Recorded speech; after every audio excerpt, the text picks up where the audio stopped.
Amid ethnic cleansing in Gaza, is Israel on the brink of civil war? I discuss with my guest, Israeli member of Knesset Ofer Cassif.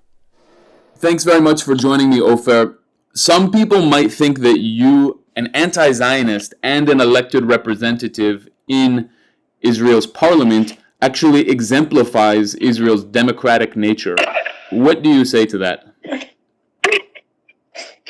I would say that it's totally nonsense because, a democracy, a modern democracy at its minimum, and of course I'm a great supporter of much more than that minimum, but at the minimum a democracy is a pluralist system in which people are entitled and do not only have the right, but actually have the possibility to criticize the government and to criticize the regime.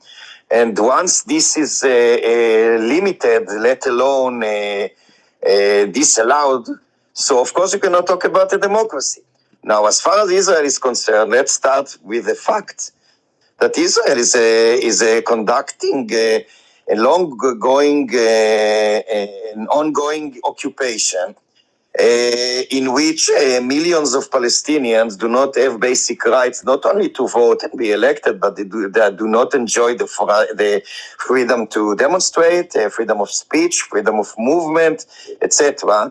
And we are talking at the moment about 50% of the population between the Jordan River and the Mediterranean. What kind of democracy is that? I mean, that's crazy. That's more or less what was in South Africa, that there it was much more than 50%. But it's not a matter of the numbers, it's a matter of the principle. Millions, as I said, of subjects, Palestinian subjects who live in especially the east occupied part of Jerusalem and the West Bank. And of course, Gaza is another issue, but it's under an ongoing siege.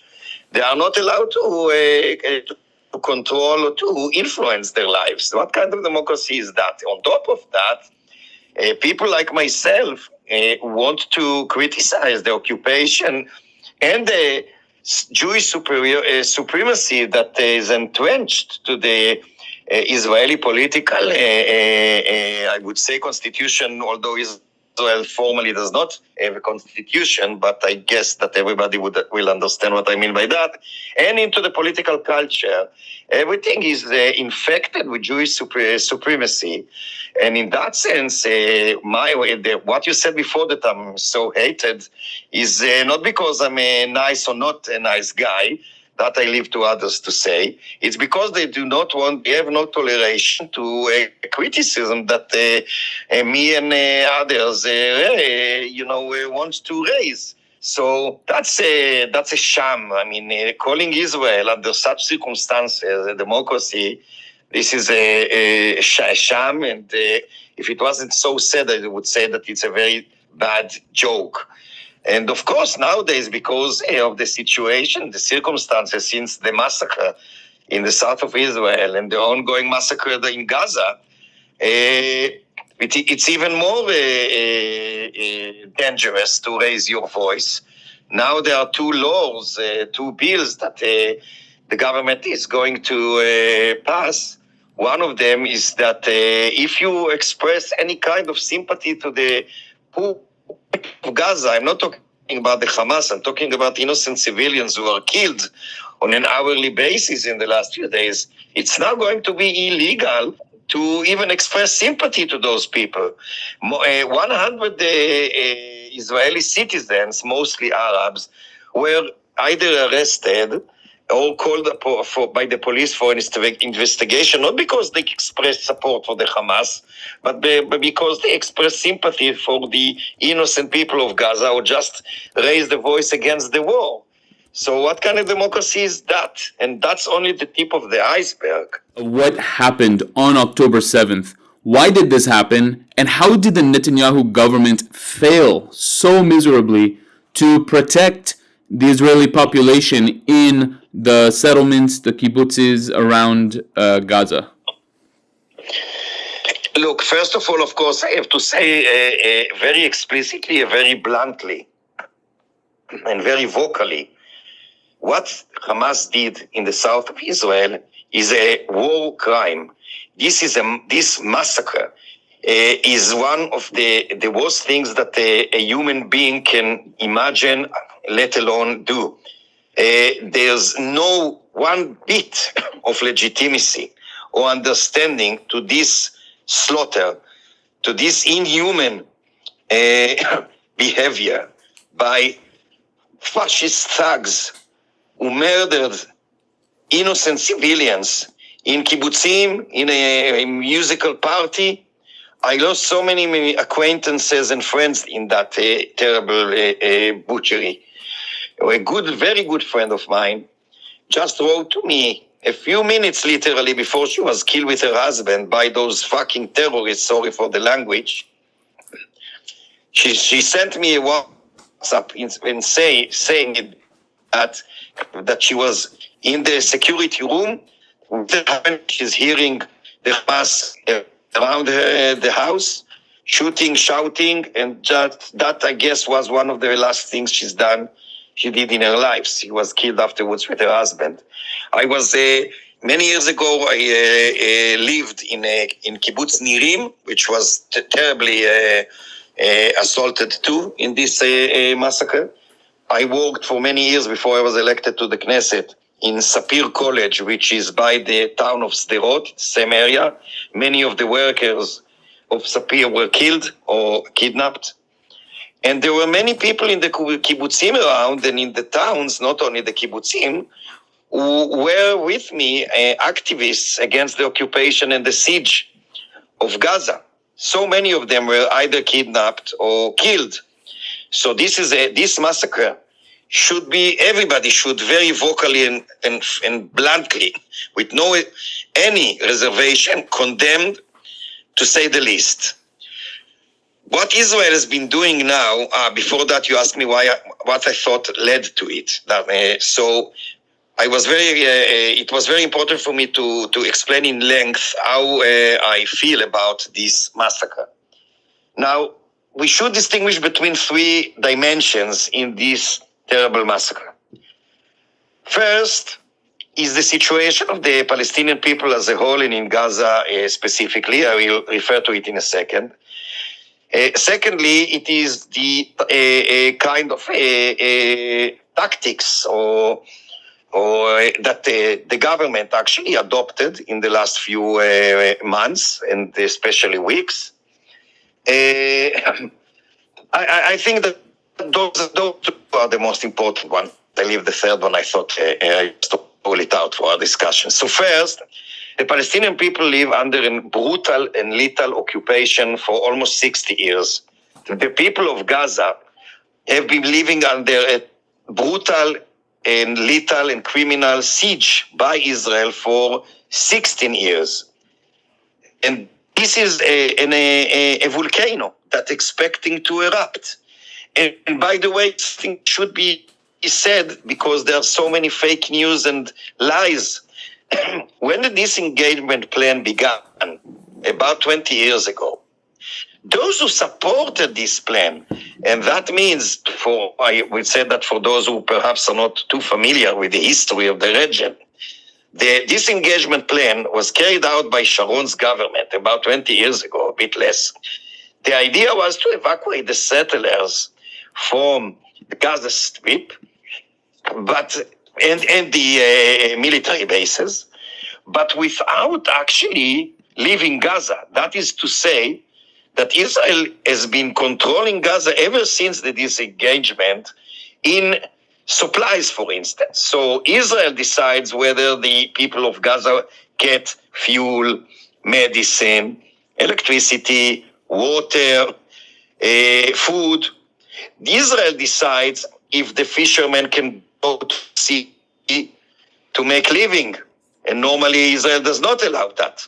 Israel decides if Palestinians who need medical treatment that cannot be given in Gaza can be get out of Gaza, the ghetto of Gaza, I would say, in order to get that treatment either in hospitals within Israel or the West Bank, etc., etc.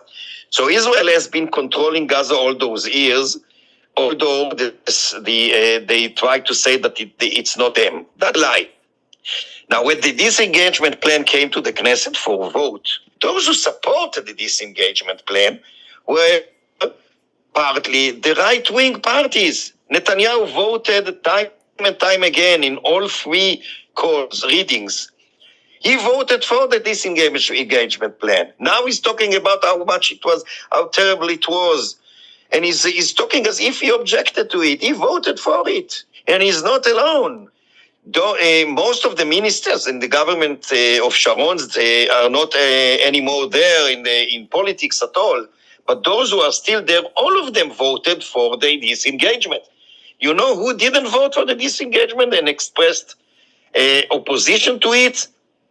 My friends in Hadash, my party at the Knesset, they abstained eventually, and I wrote an article 20 years ago and criticizing them, saying that they should have been against it, but they were talking against the disengagement. You know why? I'm talking about 2004. They say that the disengagement plan has at least two fallacies or failures. One, it is to bypass a dialogue with the PLO in order to establish a Palestinian state and Israeli withdrawing from the West Bank. And by the way, Sharon said that explicitly. It's not an interpretation. Secondly, we said that Gaza is going to be a huge prison, and a huge prison is doomed to erupt. So we foresaw 20 years ago that the Gazans are going to starve, are going to be ghettoed, and eventually are going to explode at the expense of Israel too. We said that 20 years ago. The right wing carried out the disengagement plan. So please, let's put the whole truth on the table. It's the responsibility of those who didn't want a dialogue with the Palestinians. Now everybody pays the price. Palestinians and Israelis.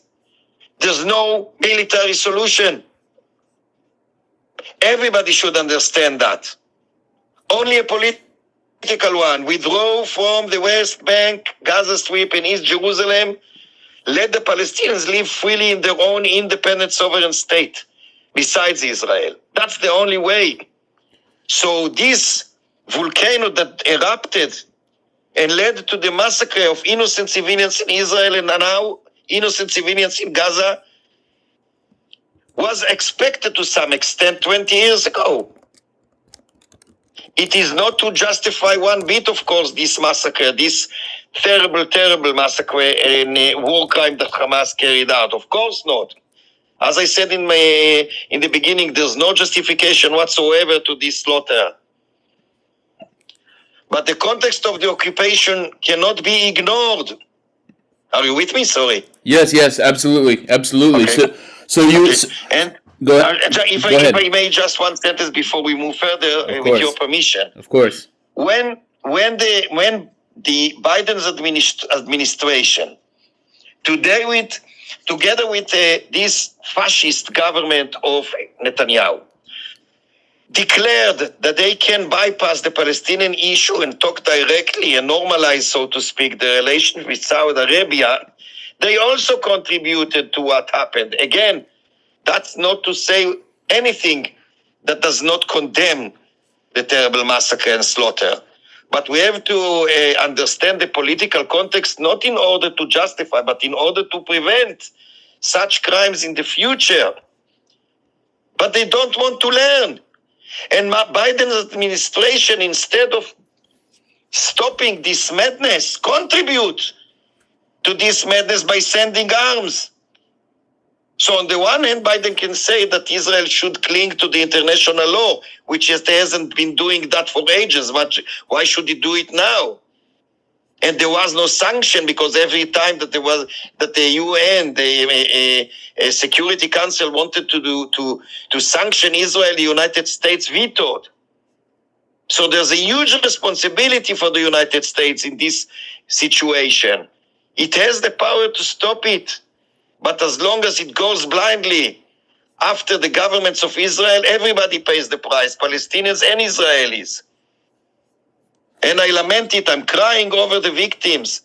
I refuse to cry over the victims of Israel solely. I'm crying literally over the victims, the innocent civilian victims, Palestinians and Israelis alike, because they are human beings who haven't harmed anyone. Everybody, is in the end, at the hands of bigots on both sides, of criminal fanatics, of people who have no heart, no emotion, they just don't care. It reminds me the famous poem or song by Bob Dylan, Masters of War. They are exactly the same. Like he said there. Sorry that I was carried out, but I'm so emotional now. I completely understand, Ofer, and I appreciate you sitting down to speak with me about this. It's an important message that has to get out.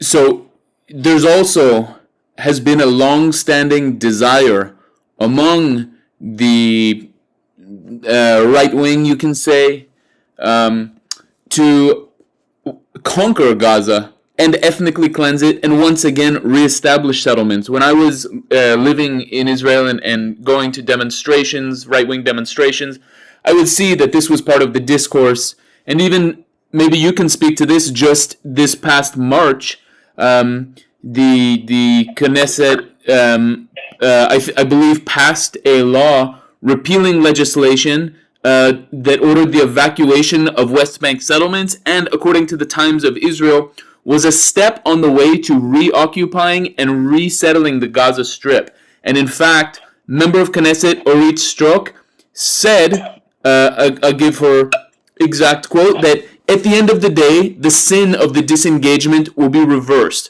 I don't know how long it will take. Sadly, a return to the Gaza Strip will involve many casualties. Ultimately, it is part of the land of Israel, and a day will come when we will return to it. So, first, if you can speak to this desire to ethnically cleanse Gaza, and also, do you think it is accurate to say the Israeli government, that Netanyahu and his partners are using these attacks, these massacres on the Israelis near Gaza as a pretext to carry out this ethnic cleansing, and to basically to try to take over and establish settlements once again? Yes, look, first of all, this terrible woman, Orit Struk, she's a fanatic bigot. She's a fundamentalist that doesn't care about one drop of blood of any human being, especially if they are not Jews. She believes in Jewish supremacy. She believes, and unfortunately, she's not alone. She believes in pure racial theory of Jewish supremacy. Now, if in the past she and her thugs were marginal, now they actually manage the government. They control the government, so they do whatever they like. Netanyahu actually is not, some people say that Netanyahu is weak and is just driven by those fanatic lunatics. That's not true. He wants them. He wants to end as if he was driven.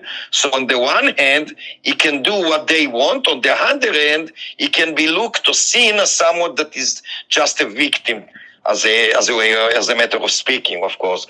But he's not. He's part of it. Everything is conducted and everything is managed by Netanyahu himself, because eventually, in the end of the day, he's not better than those thugs and lunatics. Now, everything should be seen and analyzed within the context of the so-called subjugation plan. In 2017, Bezalel Smotrich was then a member of the Knesset, and now, apart from being the leader of the so-called religious Zionism party, and again, someone who strongly believes in Jewish supremacy and racial theory, he, for example, said very famously a few years ago that he will never agree that his wife will be in hospital the same room with an Arab woman. and that's only one example out of many. He published in 2017 a document which you can Google and find in English too, which is entitled The Subjugation Plan. And this plan, as it were, boils down to three. First, Israel must annex the West Bank and the all Palestinian occupied territories without granting any basic rights to the Palestinians. That means a full-fledged official apartheid regime. Secondly, those who are not going to accept this destiny of theirs as being subjects under such a racist apartheid regime are going to be expelled by force, if necessary, from their homeland. And thirdly, those who are going to resist to live as subjects are going to be killed.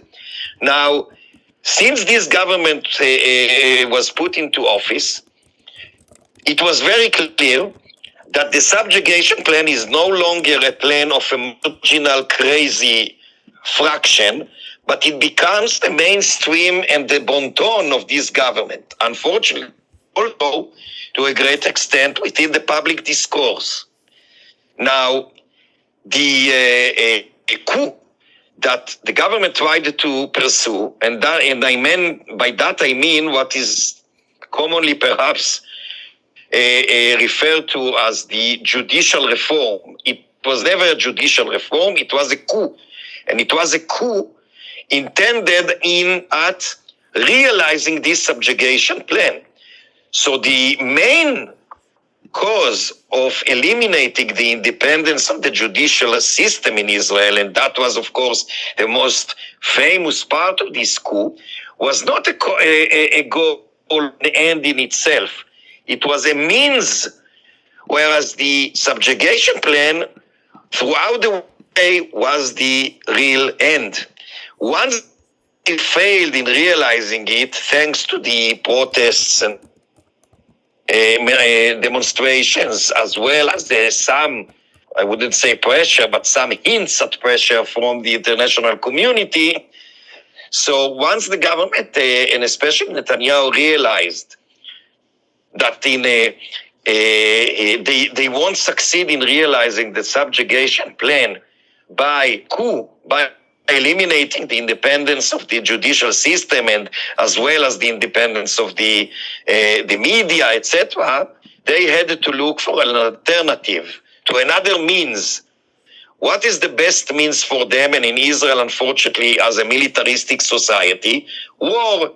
Once there is war, everybody unites and joins forces, including those who call themselves opposition, which I mock them, because that's an opposition.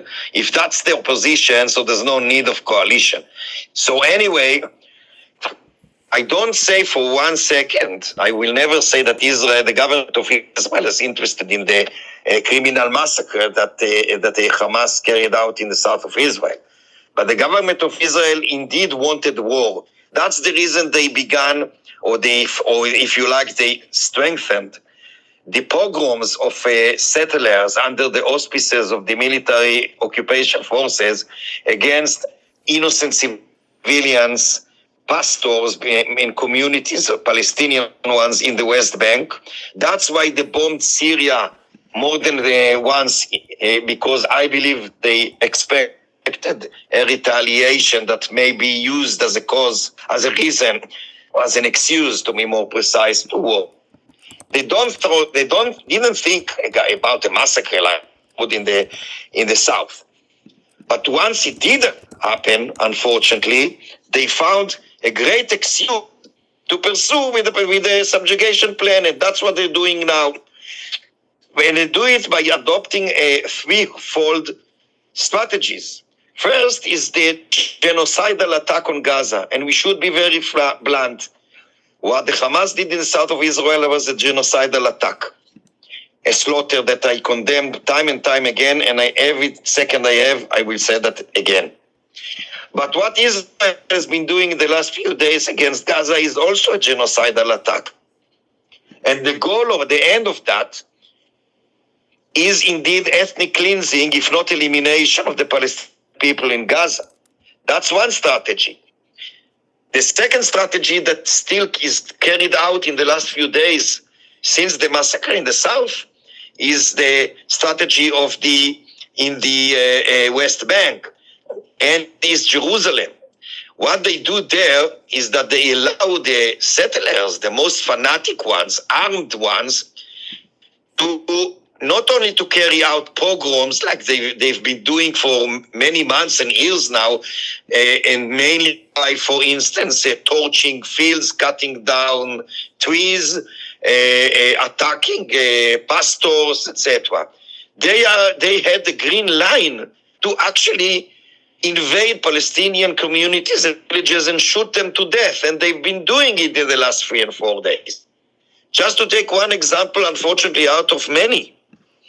3 days ago, settlers freely invaded the Palestinian village of Kusra. They just were shooting around, killing 4 innocent civilians and went out. There was no military, no police, nobody stopped them, let alone arrested them. And obviously nobody is going to be prosecuted and charged. The day after, at the funeral of those 4, came the settlers again and shot to death a father and son during the funeral. And again, no reference at all from the Israeli establishment. So this is another strategy, but in the end of this strategy is, again, the realization of the subjugation plan, ethnic cleansing as well in the West Bank. By the way, 3 weeks or something like that before I'm not in Israel because I went to a conference just before everything began, and now it's very difficult to go back. But anyway, just before I left for Mexico, where I was in this seminar, my friend Aida Tumasliman, who is a Palestinian member of the Knesset, and myself, we went to the Jordan Valley to visit the communities of the pastors who have been suffering from the pogroms and the violence of the settlers. And we realized there that the size of ethnic cleansing that was already carried out in the West Bank before the massacre by the Hamas the size is double than Tel Aviv. Where's the community, the international community? What exactly do they expect the Palestinians to do? To be ethnically cleansed and killed on a daily basis and sitting just waiting for the lot to come? That's not to say that any kind of violence is justified. But it's up to the community, the international community, to prevent it. Once they are totally neglected by the international community, what the Palestinians can do? The Palestinians are the new Jews. To the extent that they are persecuted and killed and the international community is silent. We know as Jews what is to be persecuted and killed. And we do the same. I'm ashamed. And within Israel now there's another a very, very dangerous situation, that if the international community, and especially the United States, not because I trust the administration, but because they have the power, unfortunately, perhaps the only ones who have the power to do it, we are going to see in the rivers of blood within Israel. Because now, this fascist, racist minister of the so-called national security, Ben Gvir, now it's not just that he ordered a new decree that it is easier on Israeli Jewish citizens to get a weapon, but he actually distributed a huge amount, thousands of arms to citizens in Israel, and I emphasize, of course, Jewish citizens, mostly from the radical right, many of them companions of Ben Gvir. As the playwright Chekhov said, a gun that appears in the first stage of a play is definitely going to shoot in the third. So the guns are not distributed, although they say so, but that's not in order to defend themselves. That's in order to provoke a mass killing of Palestinian citizens in Israel and leftists, Jewish leftists. So what I'm warning is that Israel is on the brink of a huge, bloody civil war within Israel. because those fascist thugs, they are not only armed to their neck more than ever, and it's not only that there is a huge legitimacy, legally and socially, to use those arms against Palestinians because they are Palestinians, citizens. I'm talking now about citizens, Arab citizens in Israel. Mm-hmm. As Arabs, innocent civilians, I'm not talking about anything who tries to harm someone. It's not only that it is legitimized, there are militias organized, fascist militias organized, armed, training. They are already training with the arms they get from the state. And there are also WhatsApp groups with names not only of Palestinian citizens, but of democratic leftist Jews that must be targeted. Everything is clear, everything is explicit, and the state doesn't do anything to block it. And the police actually cooperates with this. The police has turned to be a private militia of Ben Gvir. They do not defend anyone who is associated or identified as a leftist or anti-war activist or anti-occupation activist, etc. The police actually targets with the fascists those activists. And this is not a theory. I'll give you two examples, if I may. A few days ago, a very small group of elderly, around 70 plus years old, demonstrated against the assault on Gaza in Tel Aviv. Police arrived and beat them. A few hours later, there was a slightly wider, bigger demonstration against the war in Tel Aviv as well. And people, civilians, came there to attack them viciously. The police not only did not stop those thugs and not arrested them, but let them go free, to some extent they joined them in beating the demonstrators. And perhaps the worst example thus far, and I'm afraid that this is only thus far, a friend of mine, an ultra-Orthodox leftist Jew and a journalist, who's been protesting and been, against the occupation for years, was attacked by a mob, hundreds of people, in his house. The police came there quite late.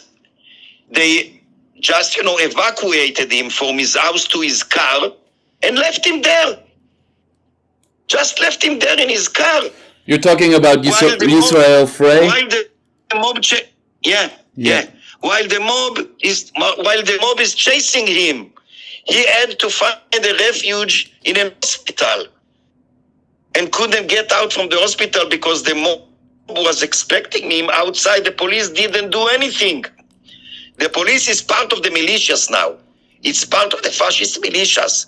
So to conclude what I've been saying the last few minutes, I know it was very long, but I hope you understand me. No, that's okay. It's okay. First, the massacre should be condemned whatsoever. It was a slaughter that no human being can accept. It is cynically, violently used by the fascist government of Netanyahu and his thugs to realize the fascist, racist subjugation plan of Smotriches by adopting and realizing and using three strategies. A sort of genocidal assault on Gaza amounts to almost an elimination, a national elimination, ethnic cleansing by pogroms, including killings in the West Bank, and arming fascist militias cooperating with the police against Palestinian and democratic citizens within Israel. I would like to use this platform, if I may, in conclusion to this, that question. If you don't do something now to stop the fascist militias, what we've seen thus far is nothing comparing to what we are going to see. Israel proper not the West Bank, not Gaza Strip, Israel proper. The streets of Israel from north to the south are going to be colored in red. Massive rivers of blood are going to be there if you don't stop them. The writing is on the wall, written in blood already. If you don't do something, what you've seen in other civil wars in the recent times, going to be repeated in Israel. This is not only a cry for help for my people. My people are the all Israelis. Those are my people, Jews, Palestinians, and others. I care about them like I care about any other human being. But I am a patriot. I care about my society. I care about the well-being of my people who are the Israelis, as I said before, Palestinians and Jews and others alike. And this is not only a cry for help, but also a notice, a warning to the international community, including the United States, that your own interests are at stake here. Not only justice, not only morality, not only humanity, but also your own interests. Because if everything blows up and civil war spreads over Israel, that's the end of Israel, which of course I'm very worried about. I don't want something like that to happen, to say the least. But that's also the huge war is going to spread in the region and eventually in the whole world. Everybody is going to pay the price. Pay attention. Do something. Absolutely. Absolutely. Your analysis, I think, is important for everyone in the world to hear, particularly here in Washington, D.C., where the Congress, the White House, the entire government, and a powerful lobby is supporting Israel's descent into madness and genocide and will tear itself apart. Absolutely. Ofer, can I ask you about the situation with the Israeli hostages? Hamas took some 150 hostages, soldiers, civilians, women, children, grandmothers, all kinds of people into Gaza, almost certainly into the tunnels, where Israel is now bombing, obviously in extreme ways to completely flatten these areas. There does not appear to be any kind of negotiations. I think it's clear there's no kind of negotiations going on. While these families are suffering, terrified beyond anything anyone can imagine for their loved ones. Of course, but as far as I know, there's no negotiation whatsoever. Perhaps something behind the scene, which I'm not aware of. But as far as I know, there's nothing. My heart goes for those families with some of whom I talked yesterday evening to try to encourage them and support them. I think that since I believe strongly that life is the supreme value, I think that the fact that the behavior of the government of Israel is not only a catastrophic one, but only a very immoral one. And because they don't give any details to the families, let's start with that. The families have been complaining that they feel neglected by the government, which is, just to add a sin to the crime. And so and of course, the worst thing is that it seems the government doesn't do anything in order to release those hostages. And I also would like to appeal to the Hamas. What they do, not only the massacre, but kidnapping civilians, elderly, children, that's a war crime. That's a war crime. It should not be tolerated. Those people should be prosecuted in The Hague as war criminals. So I just hope, but I'm not very optimistic. I just hope that those hostages will be released. But me and my party and my companions in the all groups against the occupation for human lives, etc., we call upon the Israeli government and Hamas to negotiate for the exchange of prisoners and hostages. They can do it, when it was the interest of Netanyahu, he released more than 1,000 Palestinian prisoners for one Israeli soldier. So you should do at least the same in order to release 150 or perhaps more Israeli hostages. That's the only way to save them. And saving them is at the moment a supreme value. Their lives worth more than anything. Even I see Haaretz, a liberal publication, this is not a right-wing Israeli publication, published an interview with someone who calls himself a terrorism expert, Ariel Merari, who says, quote, "We must attack Hamas even at the cost of the lives of captives, otherwise we will lose the war too." And he says we have to do this for the good of the state, which I regard as a fascist idea, that the state comes above the well-being of its citizens. Of course, I agree with you. Look, I don't know this guy. He doesn't sound very, intelligent on top of his immorality, of course. But I don't know him. Anyway, of course, my views are totally the opposite. And as you said, I agree with you. Saying that the state is more important than the individual lives, this is a fascist mentality. And that we should all reject from the start. The lives of people is the supreme value. The state has no value. The state is a means. The state is supposed to serve the people, not the other way around. And in that sense, it is a fascist saying. I'm saying that not as a slogan to mock him or to underestimate him as a person, underrate him as a person. I'm saying that because historically speaking, and as someone who was teaching, by the way, at the university, some courses about fascism, I allow myself to say that I know something about it. And I, very clearly want to indicate that one of the main ingredients or characteristics of fascism is that human life should be subjected to the interest of the state and of the nation as a whole, And of course, I will never accept something like that. The state has no value whatsoever. The state is supposed to serve the people and not the other way around.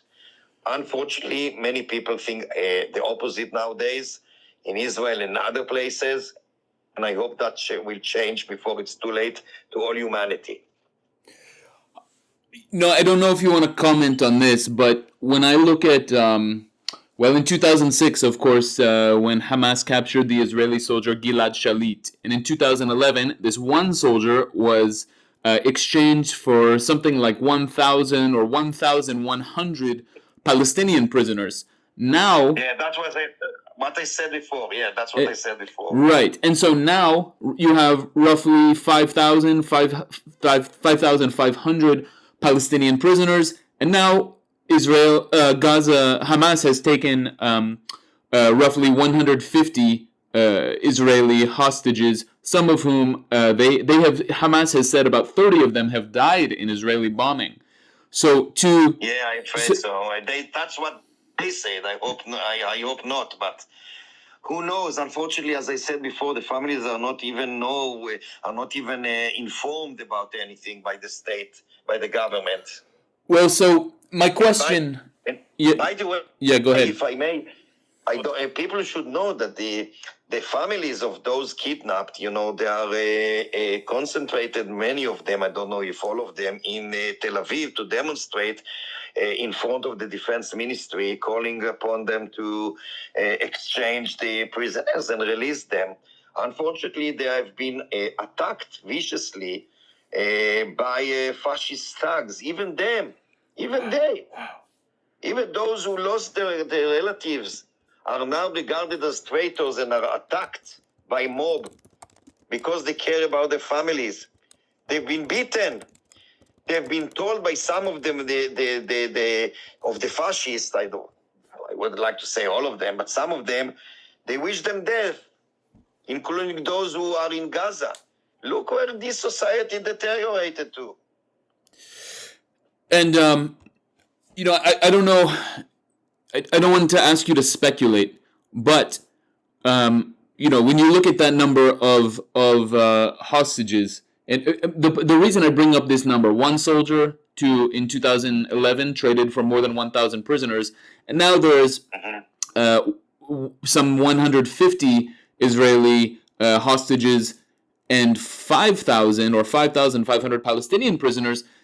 Hamas has much more leverage than it did before, in which if Israel decided to negotiate, it would have to give major concessions, likely all of the 5,000 some prisoners, and lift the siege and these kinds of demands, end the occupation, these kinds of things. This would challenge the very fundamentals of Zionism, of the Jewish state, the so-called Jewish state.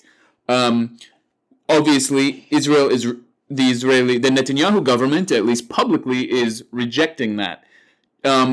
Now, they've been bombing, of course, Gaza to smithereens, to turning huge swaths of it to rubble, and massacring Palestinians in the process. Do you think it's possible that Israel is carrying out the Hannibal directive on these hostages in order to avoid having to negotiate, as it did in 2014, for example, during the 51-day war, when the Israeli soldier Hadar Golden was taken captive by Hamas, and Israel bombed the area of Rafah and killed more than 100 Palestinians and killed Hadar Golden. Do you think it's possible that they could be applying this Hannibal directive on a massive scale? Look, I really don't know, and I wouldn't like to say things that I don't know enough about them. I can only say that, unfortunately, and I said that in a great pain, most of the governments in Israel throughout history, and especially this government, which it must be said that this is a full-fledged fascist government with even worse components, and you can imagine what I mean by that.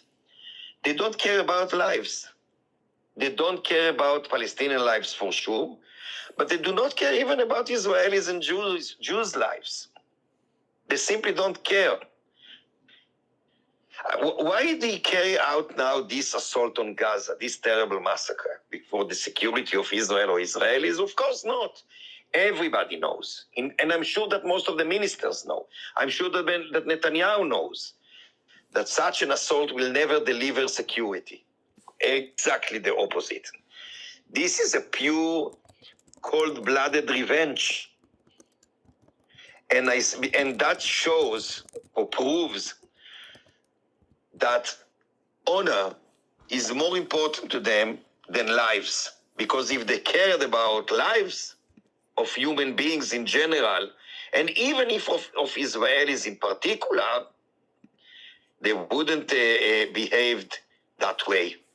That's what I can say. But about your specific question, it will be irresponsible of me to say anything because I don't know. Yeah, that makes sense. Okay. Ofer, you've been warning about this kind of explosion of violence for months to members of U.S. Congress. Can you explain that?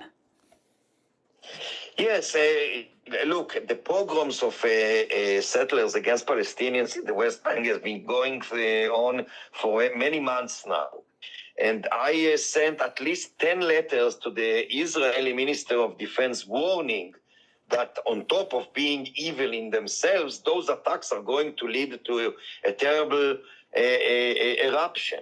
And until now, I haven't got even one reply from the Minister of Defense, although the first letter was sent about, I guess, 9-10 months ago, just in the beginning of the government. So, but on top of that, I also wrote a letter a few months ago to Senator Bernie Sanders, in which I asked for assistance to stop the pogroms and to stop the crimes that Israel committed against the Palestinians. Again, first and foremost, because it's wrong, because it's evil, because it's unjust. But on top of that, I wrote that letter too to Senator Sanders that it's going to lead to a terrible eruption, that everybody is going to pay the price. but unfortunately he hasn't answered up till now. Unbelievable. Just nothing from the progressive members of Congress. Okay. Any others? What about have you tried to reach Alexandria Ocasio-Cortez, Rashida Tlaib, Ilhan Omar? I haven't sent them formal letters. I did contact some of them via Twitter, and I haven't got any reply. So no response from any of the progressive members of Congress on basically warning about this. Unfortunately not. Unbelievable. Okay. And we'll leave it there. Again, thank you, Ofer Cassif. Thank you so much for your time, and let's pray and do everything possible to bring some kind of better situation before, as you said, the rivers of blood spill not only in Gaza but also inside Israel. Absolutely. Thank you so much. Thank you.